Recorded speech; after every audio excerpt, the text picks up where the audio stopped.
नमस्कार,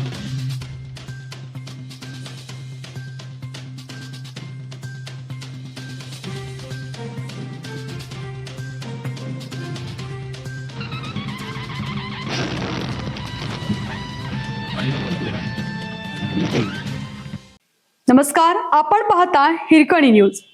हिरकणी न्यूज प्रत्येक क्षण ताज्या घडामोडी आणि महत्त्वाच्या प्रत्येक बातमीसाठी नेहमी तत्पर.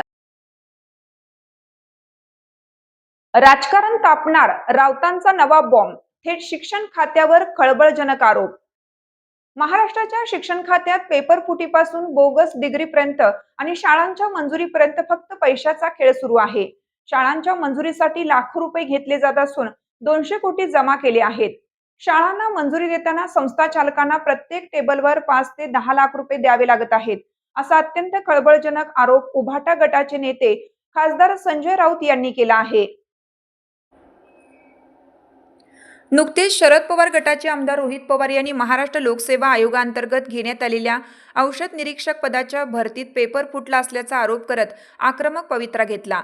यानंतर मोठी खळबळ उडाली होती. अशातच संजय राऊतांनी थेट महाराष्ट्राच्या शिक्षण खात्याला लक्ष्य करत मोठा दावा केला आहे.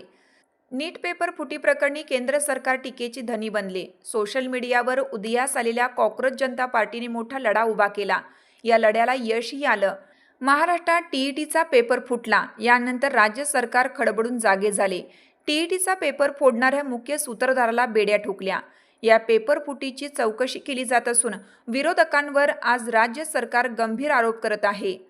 आमचं काम आरसा दाखवणं आहे. महाराष्ट्रात शिक्षण क्षेत्रात अराजकता माजली आहे. मी सर्व पुरावे सादर करणार आहे, असा दावाही संजय राऊत यांनी केला आहे.